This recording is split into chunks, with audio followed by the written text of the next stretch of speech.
misli i te nevidljive stvari pretvoriti u vidljivo ili čudo. Znači, nešto što je, ajmo reći, nematerijalno, doći u neki materijalni oblik. I tad sam se suočavala s tim nekakvim svojim unutrašnjim stvarnim željama, ono što je stvarno meni bio primarni nekakav impuls. I onda sam počela svirati i počela sam komponirati, počela sam svoje skladbe izvoditi. To mi je pomagalo da se nekako taj cijeli oporavak da bolje da prođem i nisam prestala, mislim da sam mogla prestati. Tada sam počela i iskreno, evo meni to još dan danas čudo, mislim na neka vrst čuda, zato što ta tehnika, ja ne mogu reći, ja nisam nikad znala i ni improvizirati, niti skladati svoje stvari. Ja gledam, pa čekaj, kako su mi ti prsti, otkud to izlazi. Tako da mi to skroz bila iskreno nepoznanica, ali me zaokupila i počela sam se svakodnevno na taj način izražavati. I to mi je jako ispunjavalo. I na kraju, kako sam se oporavila, zdravstveno, ja sam to nastavila.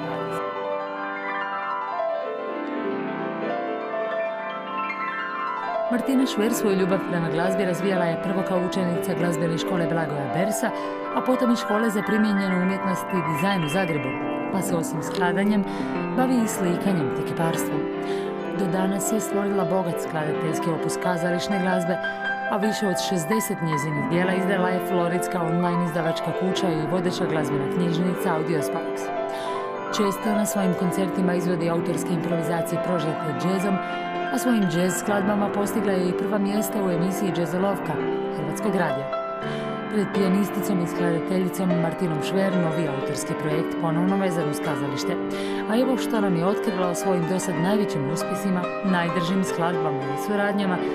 Pa evo, ja sam u djetinjstvu završila klasičnu glazbenu školu i tu je nekako ostalo taj pečat nekakve ljubavi prema instrumentu klaviru, tako da sam kasnije, evo, tek znači kasnim 30. godinama počela u jednoj situaciji kad sam se razbolila, nisam mogla hodati i tako, bila sam u nekoj dosta nezavidnoj situaciji. U tom periodu sam počela, najedanput sam osjećala potrebu za sviranjem, ali jednostavno više se nisam sjećala što sam ja učila iz djetinjstva, nego sam samo počela kreirati svoj neki izričaj i to je jednostavno tako počelo izlaziti van. Glazba mi je pomagala u tom oporavku i nakon što sam se oporavila sam nastavila skladati, jednostavno sam vidjela da mi je to poziv. Nisam ja nikad planirala niti razmišljala da će se s tim baviti. Ali mi je došla u život i jednostavno sam kao odgovorila na taj poziv. Tako da... S obzirom da ste do danas najviše stvorili, najveći opus zapravo je vaš kazališna glazba. Kako ste ušli u svijet kazališta? Kako ste počeli skladati za predstave? Pa počela sam preko plesačice i koreografkinje Stošije Zrinski. Ona je pozvala jedan projekt koji smo zajedno radili, zove se Cloud Deluxe. Tu sam radila glazbu cijelovečernju u trajanju 45 minuta na klaviru, živo ju izvodim i radili smo, znači, kao sinhronizirano uz pokret. Ja sam na njezin pokret kreirala zvuk, temu i tako se paralelno glazba razvijela. Pod nazivom Spirit, ima 7 stavaka. To je uglavnom znači improvizacija nekako vlastita. Pa ona je fiksna zbog konačnog proizvoda, ali u svakoj predstavi, pošto ja to uživo izvodim, ja volim raditi malo drugačije, znači svaki put je ono na neki način novo, tako da ima improvizacija. Osim ove plesne predstave, na čemu ste još sve radili? Znam da je tu bilo puno predstava i kazališnih komada, uglazbljivali ste čak i stihove naših književnika. Da, to sam radila preko jednog projekta koji je sa Brunom Gracinom, on je producent, tako da me on pozvao ako mogu napraviti jednu pozadinsku glazbu za recitiranje poezija, tako da sam u tom segmentu, mislim, meni stvarno nije problem raditi niti improvizaciju, niti nove skladbe. Jako iznenadio koliko sam materijala poslala po kratkom vremenu. I evo, to je bilo isto jedan zanimljiv detalj, jedna zanimljiva suradnja. Kad već govorimo o kazališnoj glazbi, važno je napomenuti da imate i kontinuiranu suradnju s kazalištem KNAP. Tamo ima jedan simpatičan projekt gdje radim sa djecom, sa malom djecom, koju potičem da stvari zavole instrument. Znači, malo drugačiji pristup nego u klasičnim školama, tako da oni kreiraju svoj doživlje na tu autorsku glazbu koju ja opet kreiram dok su oni tamo. Znači, oni plešu, oni slikaju i glume na ono što ja izvodim. Tako da i to jako volim. Djeca su to stvarno jako zavolila, tako da... Pa jako je lijepo s obzirom da ste spojili sve vidove umjetnosti, i ples, i crtanje, i glazbu. Da, pa crtanje, mislim, taj likovni dio mi je nekako povezan s ja u toj glazbi vidim sliku i vidim uvijek nekakav vizualnu neku priču koju želim ispričati kroz to stvaralaštvo. Vaš opus uz kazališnu sadrži i veliki opus glazbe za glasovir. Tu često spajate klasiku i džez. Evo, kazali ste mi da imate jedan svoj specifičan izričaj, klasičnu osnovu sa džez nadogradnjom. Pa da, to je u stvari, evo, jednostavno kažem, to je samo tako izašlo iz mene, zato što pošto imam taj pozadinu tu klasičnu, a u isto vrijeme improviziram, tako da je taj način na koji ja kreiram i stvaram glazbu je jazz način, makar kao zvukovno ne može se prepoznat kao jazz skladba, nego je više klasičnog izričaja. Ali znači način na koji ja nju dobijem van, ona je kroz improvizaciju. Sami kažete, možda nije tipičan džez, no vaše su skladbe vrlo visoko kotirale, bili su na prvim mjestima u emisiji Hrvatskog radija Džezolovka i to nekoliko skladbi. To je Mousetrap, on je za prvo mjesto. Drift, Christmas Tree, tako nekoliko... Te skladbe sam radila produkcijski, znači u MIDI produkciji sa različitim drugim još instrumentima, kombinacijom. Tako da one nisu samo klavir, nego je više malo jedan drugačiji pristup. Ali isto improvizacija. Znači stvari kad radim ja snimim i onda imam originalnu snimku. Na originalnu snimku nadodajem. Znači ne idem ajmo reći to tako, dizajnerskog pristupa da ja znam unaprijed što ću stvoriti, nego prvo krenem u proces i onda dobivam te neke impulse a ja to zovem titre kroz koje se kroz proces onda izrealiziraju to mediju, glazbenom mediju. Odlično. Pa dakle, publika može zaista doživjeti trenutak stvaranja umjetničkog prisvira. Da, evo to, pogotovo me to veseli uživo kad sviram, zato što se posebna atmosfera stvori uz, naravno, neki dodatak treme koji je dobar začin da bi se ja mogla u stvari izraziti. Tako da smo ti koncerti uživo su mi u stvari najkvalitetniji po meni, jer sve ta snimljena glazba ne može se tako dobro napraviti kao što se može doživjeti uživo. Od velikog značaja za vaš glazbeni život bila je i skladba The Blue Ballad, jer evo, zahvaljujući njoj nastala je suradnja sa nekoliko inozemnih skladatelja. Da, sa skladateljima i glazbenicima iz Čilea, Argentine, USA, tako da... Tu je nastala jedna nova skladba, Nova skladba, El Paso Triste. Oni su nadodali isto i riječi i tekst. Ja sam jedan dio kompozicije, oni su drugi dio kompozicije, znači produkcija Worldwide Music United. Kako ste se povezali s njima? Pa evo, internet je danas spasonosan alat za ovakve zanimljive suradnje. Tako da se njima ta skladba jako svidjela, oni su htjeli napraviti po toj skladbi jednu novu i eto, mi smo krenuli u tu suradnju i napravili se, možete ju poslušati na internetu. Jedan dio vašeg opusa objavila je jedna floridska, zapravo čuvena online knjižnica i izdavačka kuća, Audiosparks. Pa evo, oni su isto, mislila sam se ja njima javila, poslala sam te svoje snimke, tako da su oni htjeli surađivati. Tamo sam napravila neki opus, mislim, 60-ak skladbi, koji ih distribuiraju po raznim njihovim, znači, digitalnim partnerima. Tu je još jedan zanimljiv projekt, multimedijalni musical Mišelovka. Kažete nam nešto o njemu? To me posebno veseli, to radim sa djecom i sa mladima, znači osnovna i srednja škola. To je projekt koji je, sada će se izvesti prvi dio, znači jedna prezentacija prvog dijela, hashtag Mišalovke 10.2. u Centru za kulturu Trešnjevka. Djeca će i pjevati i svirati na sceni i plesati. Tako da je to jedan, kažem, uvod u trilogiju koju nastavljamo dalje raditi. Pa evo, ko je zainteresiran isto može se javiti pa ćemo vidjeti kako možemo dalje surađivati. Gdje ste sve svirali do sada? Jesu li to bili koncerti samo u Hrvatskoj ili ste nastupali i izvan Hrvatske? Pa nastupala sam u Budimpešti, sam imala jednu izvedbu, više sam po Hrvatskoj, po raznim festivalima i po manjim klubovima, tako da je tu recimo do sada sam imala neko područje djelovanja. Voljela bi evo snimiti CD i voljela bi, isto sam sad razvila tu suradnju sa Filmskom akademijom, sa jednom studenticom koja želi snimiti film o meni. Pozivamo naše sponzore diljem svijeta. Da se može prenijeti, znači to stvaralaštvo kao vizualan oblik i audio i vizualno, da je autohtono, znači da me može snimiti i zvukovno kvalitetno i vizualno u tom momentu stvaranja. Iz skladateljskog opusa pijanistice i skladateljice Martine Šverću ćemo skladbu Mousetrap, na temelju koje je kasnije razvijen multimedijalni muzikal Mišalovka, koji će ovog proljeća ponovno zaživjeti na zagrebačkim kazališnim daskama.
čekaj, šta sam... Uglavnom, meni je to povezano mi je sa... Stvarala, volim stvarati i to što se dešava. Znači, kad sjednem za klavir, meni je to isto jedna apstraktna stvar i zanimljivo.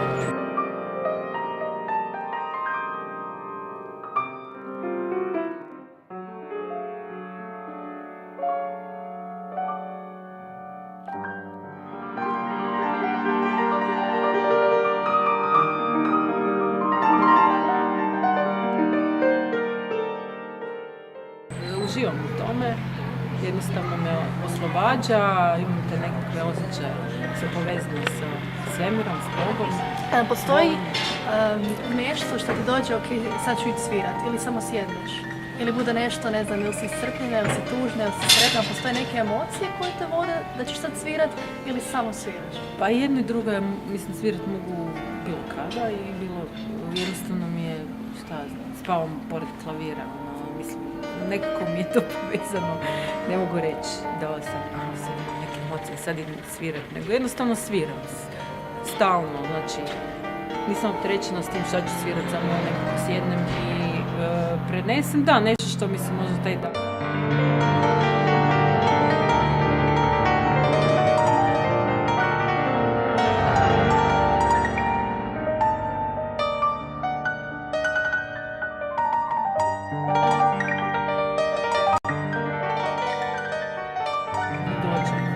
Ali često je to, kažem, imam te nekakve vibracije, nekakve, kao, nisu to jasne slike, to su nekakvi titraji, misli ili emocije ili nečega i što se onda oblikuje u tom procesu.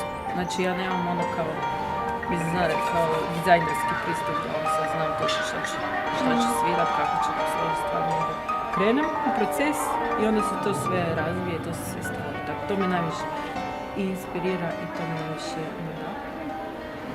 I obožavam stvarati. Mislim, najsretnija sam, evo, kad stvaram, to me najviše ispunjava i uživam jednostavno, to mi je odluke svaki dan. I ne volim tako neke te kopije, volim te originale i recimo za mene je glazba. Mislim, kad stvorim umjetničko djelo, to je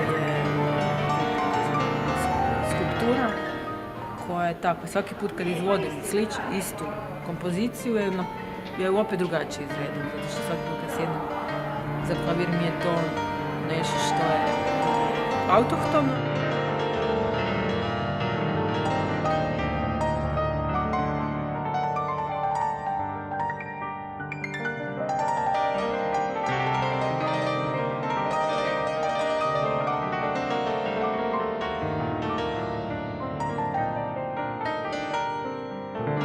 Volim istraživati, imam taj neki istraživački duh i volim upoznavati nove stvari i u stvari šta najviše me inspirira, ono šta Bog u meni iskreira, on u stvari najveći umjetnik i vrhunski stvaratelj, tako da on mi je inspiracija, priroda oko mene, ono kako je stvoreno sve, zanimaju me ti svi procesi i ti procesi koji se u nama dešavaju kao ljudskim bićima koji imamo sposobnost za stvaranje, jer smo po tom malo drugačiji od ostalih bića. Da mi možemo stvoriti, da možemo osjećati, da možemo doživljavati neke vibracije i osjećaje, misli i te nevidljive stvari pretvoriti u vidljivo ili čudo. Znači, nešto što je, ajmo reći, nematerijalno, predočiti neki materijalni oblik. Makar evo glazba je, mislim, umjetnost koja je najduhovnija i zato što je nevidljiva. Samo sa slupom, vibracijama može se i tijelom osjetiti. Mislim, različite neke dublje istraživanja. Ja sam više taj umjetnik koji volim neposredno, iskreno, direktno, otvoreno, ono što se desi u momentu i ono što se desi sada, što izađe iz mog srca, iz mog bića i da se to u stvari preslika na kompoziciju.